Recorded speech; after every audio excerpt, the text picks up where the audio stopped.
सभी भाइयों को जय हिंद। मैं उम्मीद करता हूँ आप लोग बहुत अच्छे होंगे, स्वस्थ होंगे, आप लोग की पढ़ाई से चल रही होगी। हम बात करने वाले हैं मूल विधि की प्रैक्टिस सेट नंबर 18 की। ठीक है, अब तक प्रैक्टिस सेट नंबर हमारा 17 हो चुका है। तो चलिए हम देखते हैं पहला क्वेश्चन। पहला क्वेश्चन क्या है? पहला क्वेश्चन हमारा है कि उत्तर प्रदेश जमींदारी विनाश एवं भूमि व्यवस्था अधिनियम की किस धारा में किस धारा में इमारत शब्द का उल्लेख है। ठीक है, तो किस धारा में उल्लेख है इमारत शब्द का? इमारत शब्द का उल्लेख धारा 9 में हमारा है। अब इमारत में क्या क्या आ जाएगा? इमारत के अंतर्गत निजी कुआं, आबादी, पेड़ पौधे और भवनों का बंदोबस्त। ठीक है, और इमारत शब्द में ईंट भट्ठे नहीं आएंगे। ठीक है, क्वेश्चन नंबर हम 2 देखते हैं। भारत में लोकहितवाद या जनहित याचिकाओं का सर्वविदित करने का श्रेय किससे जाता है? तो विकल्प हमारा ये सही हो जाएगा, जस्टिस पी.एन. भगवती को। आप लोग जब पीएलआई की बात की जाए, जनहित याचिका की बात की जाए, तो पी से आप लोग याद कर लीजिए, पीएलआई होता है, पी से पी.एन. भगवती। ठीक है, क्वेश्चन नंबर हम 3 देखते हैं। निम्नलिखित में से कौन सा एक जनहित याचिका दाखिल करने के संबंध में सही है? क्या है? सही है। देखते हैं, जनहित याचिका केवल एक राज्य या केंद्र सरकार या नगर के अधिकारियों आदि के खिलाफ ही दायर की जा सकती है। विकल्प, निजी पक्ष को प्रतिवादी के रूप में संबंधित राज्य प्राधिकार को एक पक्ष बनाने के बाद जनहित याचिका शामिल किया जा सकता है। तो विकल्प पहला दिया है, ए और दोनों में से कोई नहीं, केवल 2, केवल एक। विकल्प इसका डी से हो जाएगा, ए और फर्स्ट और सेकेंड यानी दोनों। ठीक है, क्वेश्चन नंबर हम 4 देखते हैं। क्या मोबाइल फोन में को साइबर लॉ में परिभाषित किया गया है? तो 4 का विकल्प हमारा सही हो जाएगा, 4 का विकल्प हमारा ए सही हो जाएगा कि हाँ, मोबाइल फ़ोन को साइबर लॉ में परिभाषित किया गया है। विकल्प हमारा ए सही है। क्वेश्चन नंबर हम देखते हैं 5 क्या है?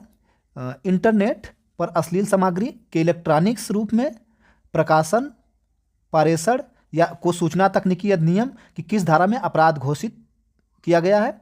धारा 67 में, धारा 69 में, धारा 60 में, डी धारा 65 में। विकल्प हमारा ए सही हो जाएगा, धारा 67 में। ठीक है, क्वेश्चन नंबर देखते हैं। अच्छा, पहचान की चोरी और पहचान की धोखेबाजी का आधार क्या है? विकल्प ए है सार्वजनिक सूचना तक पहुंचना। विकल्प बी क्या है? व्यक्तिगत जानकारी तक पहुंचना। विकल्प सी क्या है? सूचना तथा सार्वजनिक पहुंच।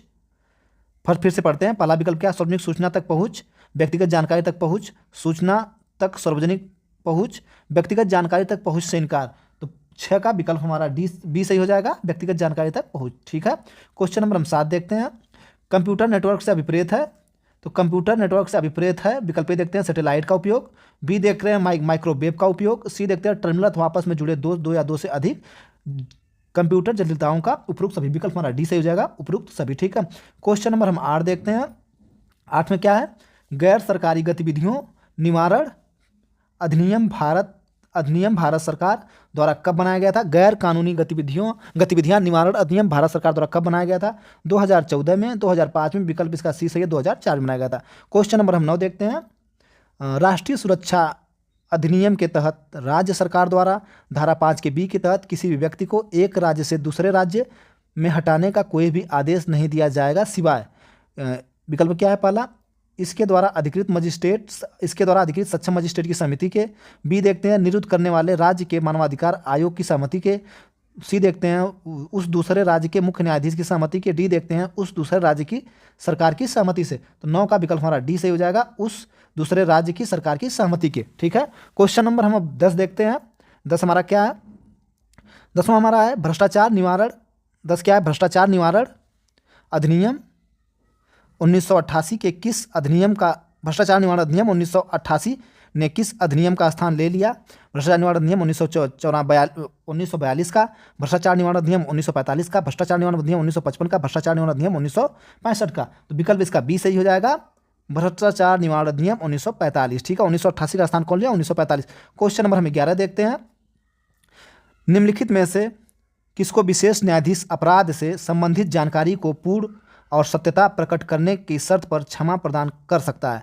अपराध से संपृक्त व्यक्ति को, अपराध से दुष्प्रेरक को, प्रमुख अपराधी को, उपयुक्त सभी को। विकल्प डी इसका से हो जाएगा, उपयुक्त सभी को। ठीक है, क्वेश्चन नंबर हम 12 देखते हैं। कर निर्धारण की अवधि क्या होती है? यानी इनकम टैक्स जो होता है, जो हमारा वित्तीय वर्ष में लगता है, यानी साल में लगता है, किस वर्ष भर सकते हैं?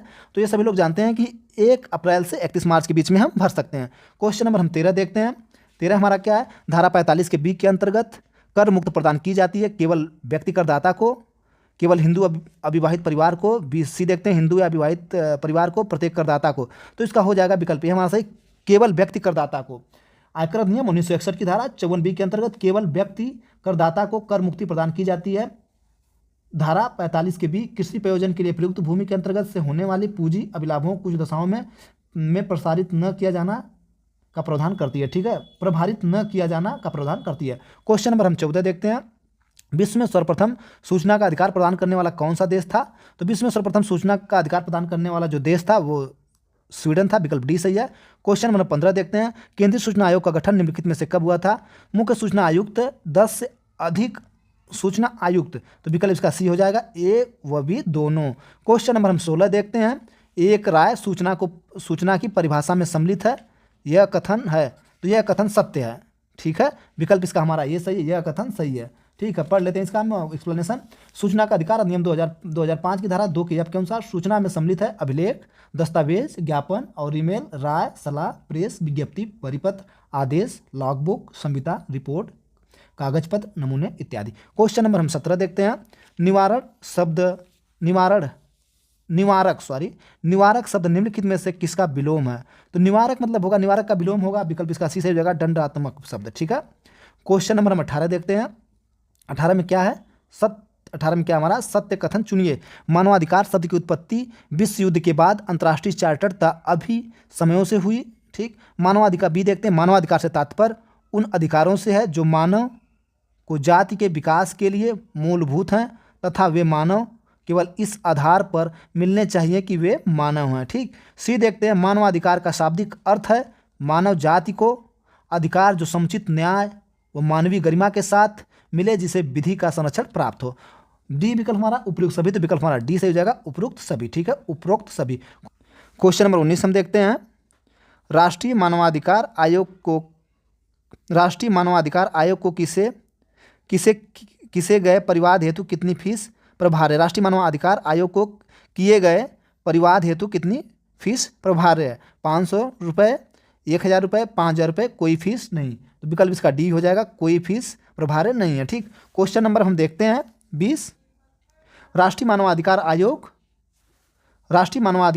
के गठन का प्रावधान किस धारा में दिया गया? इस अधिनियम की धारा 3 में, इस अधिनियम की धारा 13 में, इस अधिनियम की धारा 30 में, उपरोक्त में से कोई नहीं। विकल्प हमारा 20 का ए से हो जाएगा, इस अधिनियम की धारा 3 में दिया गया है। ठीक है, राष्ट्रीय मानवाधिकार आयोग का गठन का प्रावधान धारा 3 में दिया गया। क्वेश्चन नंबर 21 देखते हैं। कोई व्यक्ति जो अधिनियम के अधीन किसी नियम या आदेश के किसी उपबंध या उल्लंघन करेगा, दोष सिद्धि होने पर दंडनीय होगा। 3 वर्ष के कारावास से, 2 वर्ष के कारावास से, केवल 6 महीने कारावास से, केवल जुर्माने से। विकल्प हमारा एक से हो जाएगा, 3 वर्ष के कारावास से। ठीक है, क्वेश्चन नंबर हम 22 देखते हैं। 22 क्या है? राष्ट्रीय बोर्ड का गठन केंद्र सरकार किस धारा के अंतर्गत करती है? धारा 5 के, बी धारा 38 के, सी धारा 40 के, डी धारा 51 के। ए विकल्प हमारा ए से हो जाएगा, धारा 5 के ए में देख लेते हैं। वन्य जीव संरक्षण अधिनियम 1972 की धारा 5 के ए अनुसार केंद्र सरकार वन्य जीव के लिए राष्ट्रीय वन्य जीव बोर्ड का गठन करती है। क्वेश्चन नंबर हम 23 देखते हैं। पर्यावरण एवं विकास का विश्वव्यापी आयोग की स्थापना कब हुई थी? 1982 में। बी देखते हैं 1983 में, सी देखते हैं 1984 में, डी देखते हैं 1985 में। विकल्प इसका सी हो जाएगा सही, 1984 में। ठीक है, पर्यावरण विकास विश्वव्यापी आयोग की स्थापना 1984 में हुई थी। क्वेश्चन नंबर हम 24 देखते हैं। 24 क्या है? पर्यावरण संरक्षण अधिनियम 1986 की निम्नलिखित में से कौन सी धारा पर्यावरण संरक्षण के संदर्भ में विशेष प्रावधान करती है? धारा 10 तथा धारा 11, धारा 15 तथा धारा 19। ए व बी दोनों सही, विकल्प ए व बी दोनों सही हो जाएगा। ठीक, क्वेश्चन नंबर 24 का विकल्प सी सही है। क्वेश्चन नंबर 25 देखते हैं। इस यातायात संकेत का क्या अर्थ है? तो इस आगे रास्ता मुड़ेगा, ये भी नहीं है। आगे दूसरे रास्ते से और गाड़ियां जुड़ेंगी, ये भी नहीं है। आगे सुरंग है, विकल्प का डी हो जाएगा। आगे सड़क पतली है। ठीक है, याद कर लीजिए आप लोग, पूछे गए क्वेश्चन जरूर आएगा इससे। क्वेश्चन नंबर हम 26 देखते हैं। क्वेश्चन, रेलगाड़ी की छत, सीढ़ी या इंजन पर चेतावनी के बाद भी यात्रा करना रेल अधिनियम 1989 की किस धारा का उल्लंघन है? विकल्प ए देखते हैं, धारा 154, बी देखते हैं धारा 155, सी देखते हैं धारा 56, डी देखते हैं धारा 157। विकल्प इसका सी हो जाएगा सही, धारा 156। ठीक है, धारा 156। क्वेश्चन नंबर 27 देखते हैं। क्वेश्चन नंबर 27 क्या है? मोटर वाहन अधिनियम 1989 के अनुसार मोपेड जैसे बिना गियर की मोटरसाइकिल चलाने के लिए लाइसेंस के लिए आवेदन किया जा सकता है। तो इसमें यह दिया है कि मोटर वाहन अधिनियम 1988 के अनुसार मोपेड जैसे बिना गियर की मोटरसाइकिल चलाने के लिए लाइसेंस के लिए आवेदन किया जा सकता है। 16 वर्ष, 17 वर्ष, 18 वर्ष। विकल्प इसका देखते हैं डी 20 वर्ष। तो 27 का विकल्प हमारा ए सही हो जाएगा, 16 वर्ष। ठीक है, क्वेश्चन नंबर 28 देखते हैं। अनुसूचित जाति अनुसूचित जनजाति अधिनियम 1989 की किस धारा में प्रावधान किया गया है कि ऐसा कोई व्यक्ति जिसके द्वारा अनुसूचित जाति अनुसूचित जनजाति क्षेत्र में अपराध किए जाने की संभावना है, उसे यथाशीघ्र उस क्षेत्र से हटाने का आदेश दिया जा सकता है। धारा 9 में विकल्प देखते हैं बी, धारा 10 में विकल्प सी देखते हैं, धारा 11 में विकल्प देखते हैं, धारा 12 में। तो विकल्प इसका बी सही हो जाएगा, धारा 10 में। ठीक है, क्वेश्चन नंबर हम 29 देखते हैं। किशोर न्याय बालकों की देखरेख और संरक्षण अधिनियम 2015 की किस धारा में घोर अपराध परिभाषित है? तो चलिए इसका आंसर देखते हैं। धारा 2 के 54 में, धारा 2 के 53 में, धारा 2 के 52 में, धारा 2 के 51 में। विकल्प इसका ए सही हो जाएगा, धारा 2 के 54 में। ठीक है, किशोर न्याय बालकों की देखरेख संरक्षण अधिनियम 2015 की धारा 2 के 54 में घोर अपराध को परिभाषित किया गया है। क्वेश्चन नंबर हम 30 देखते हैं। क्वेश्चन नंबर, घरेलू हिंसा से महिला संरक्षण अधिनियम के प्रावधानों का जनता के समक्ष व्यापक प्रचार प्रसार का कर्तव्य केंद्र सरकार का, राज्य सरकार का, उपयुक्त दोनों का, इनमें से कोई नहीं। विकल्प इसका सी सही हो जाएगा, उपयुक्त दोनों का। ठीक है, क्वेश्चन नंबर हम 31 देखते हैं। 31 में क्या है? निम्नलिखित में से असत्य कथन क्या है? ठीक है, असंज्ञेय अपराध की सूचना देना प्रथम सूचना रिपोर्ट है, नहीं, ऐसी कोई बात नहीं है। बी देखते हैं, असंज्ञेय अपराध की सूचना प्राप्त होने पर मजिस्ट्रेट की अनुमति के बिना अन्वेषण किया जाएगा, बिल्कुल। यदि थाने पर भार साधक अधिकारी बिना मजिस्ट्रेट की अनुज्ञा के अन्वेषण करके रिपोर्ट न्यायालय में पेश करता है तो पुलिस रिपोर्ट परिवाद कहलाएगी। अन्वेषण की अनुज्ञा मिलने पर पुलिस अधिकारी मामले का अन्वेषण कर सकता है, लेकिन बिना वारंट के अभियुक्त को गिरफ्तार नहीं कर सकता है। ठीक है, तो विकल्प इसका ए सही हो जाएगा कि अगर असंज्ञेय अपराध की सूचना प्राप्त होने पर थाने का भार साधक अधिकारी एनसीआर दर्ज करेगा तथा सूचना दाता को मजिस्ट्रेट के पास जाने को निर्देशित करेगा, अर्थात असंज्ञेय मामले में पुलिस बिना मजिस्ट्रेट के आदेश के जांच नहीं करेगी। ठीक है, तो 31 का विकल्प हमारा जो है कि ए सही हो जाएगा। असत्य क्या है? विकल्प इसका ए असत्य है। ठीक है, क्वेश्चन नंबर हम देखते हैं 32। भारतीय नागरिक सुरक्षा संहिता 2023, भारतीय नागरिक सुरक्षा संहिता 2023 परिवाद होना चाहिए। भारतीय नागरिक सुरक्षा संहिता 2023 के अधीन परिवाद होना चाहिए, मौलिक रूप में, लिखित रूप में, मौलिक या लिखित दोनों में, उपयुक्त में से कोई नहीं। तो 32 का हमारा विकल्प सी सही हो जाएगा, मौलिक और लिखित रूप, मौलिक या लिखित रूप दोनों में। ठीक है, क्वेश्चन नंबर हम 33 देखते हैं। जो कोई भी खाली स्थान से कम आयु के व्यक्ति को बहकाता है उसे व्यपहरण करने वालों को क्या कहा जाता है? कोई भी जो कोई भी किसी कम उम्र के व्यक्ति को बहकाता है उसे व्यपहरण करने वाला कहा जाता है। ठीक है, तो उसकी उम्र कितना होना चाहिए ये पूछा गया है, तो उसकी उम्र जो है कि 16 वर्ष होना चाहिए। ठीक है, विकल्प इसका डी सही है। भारतीय न्याय संहिता 2023 की धारा 137 के क में विधिपूर्व संरक्षणकर्ता में व्यपहरण की बात करता है। जो कोई किसी शिशु या किसी विकृचित व्यक्ति को ऐसे शिशु या विकृचित व्यक्ति के विधिपूर्व संरक्षक या संरक्षकर्ता में से ऐसे संरक्षक की सम्मति के बिना ले जाता या बहकावे में ले जाता है तो उसे शिशु या ऐसे व्यक्ति को विधिपूर्व संरक्षकता में से व्यपहरण कहलाता है। ठीक, क्वेश्चन नंबर हम देखते हैं 34। भारतीय न्याय संहिता की किस धारा के अंतर्गत षड्यंत्र द्वारा दुष्प्रेषण का प्रावधान है? धारा 45 के ए में, विकल्प धारा 46 में, सी देखते हैं धारा 45 के 2 में, डी देखते हैं धारा 43 के 3 में। विकल्प इसका हमारा सी से हो जाएगा, धारा 45 के 2 में। क्वेश्चन नंबर 35 देखते हैं। अपराध में जो केवल जुर्माने से दंडनीय है, जुर्माना न होने पर कारावास हो सकेगा, साधारण, एकांत, कठोर या सादा। विकल्प ए हो जाएगा, साधारण। ठीक है, क्वेश्चन नंबर हम 36 देखते हैं। 35 का विकल्प हमारा ए सही है। क्वेश्चन नंबर हम 36 देखते हैं। सूची 1 सूची 2। ठीक है, सही उत्तर का चयन करके मिलाना है। ठीक, प्रतिशोधात्मक सिद्धांत क्या है? आंख के बदले आंख, दांत के बदले दांत। ठीक, प्रायश्चितात्मक सिद्धांत क्या है? कारागार में कैदी के मन में अपने कुकृत्य के प्रति पश्चाताप, आत्मग्लानि की भावना उत्पन्न होती है। ठीक, ये भी सही है। निरोधात्मक क्या है? मृत्युदंड का प्रभाव केवल यह नहीं होता है कि अन्य अपराधी भय के कारण अपराध से विरक्त रहेंगे, बल्कि उससे एक अपराधी समाज में कम हो जाएगा। ठीक, ये भी है। सुधारात्मक सिद्धांत क्या है? दंड की सफलता के लिए अपराधी के भविष्य को ध्यान में रखना चाहिए। ठीक है, दंड की सफलता के लिए अपराधी के भविष्य को ध्यान में रखना चाहिए। चलिए देखते हैं इसका क्या क्या विकल्प दिया है मिलान करने के लिए। तो इसका विकल्प ए सही हो जाएगा। ठीक है, विकल्प इसका ए सही हो जाएगा, सब सही है। क्वेश्चन नंबर हम देखते हैं 37।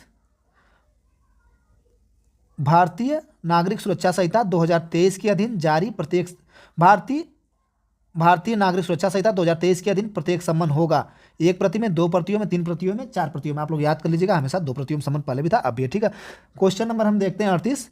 भारतीय नागरिक सुरक्षा संहिता 2023 के अधीन प्रत्येक गिरफ्तारी वारंट प्रवर्तन में रहेगा। तो देखते हैं विकल्प, जब तक निष्पादित न हो जाए, ठीक, जब तक रद्द न कर दिया जाए, उपरोक्त दोनों, जब तक अभियुक्त को सजा न हो जाए। विकल्प 38 का हमारा सी सही होगा, उपयुक्त दोनों। भारतीय न्याय संहिता 2023 में अवैध शब्द परिभाषित है, तो भारतीय न्याय संहिता 2023 में अवैध शब्द परिभाषित 2 के 15 में है। विकल्प हमारा सही हो जाएगा डी इसका, धारा 2 के 15 में, ठीक है।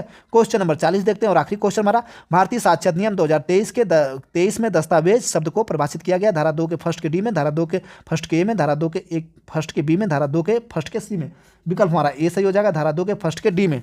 तो हमारा 40 क्वेश्चन समाप्त हुआ। इसका हम जो है कि पीडीएफ टेलीग्राम में अपलोड करवा देंगे। अब तक 1 से 15 तक पीडीएफ अपलोड हो चुका है। आप लोग कमेंट करके बताइए मेरी वीडियो आप लोग कैसी लगती है, कमेंट करते हैं, मुझे मोटिवेशन मिलता है, काम करने में मुझे मदद मिलती है। थैंक यू, धन्यवाद।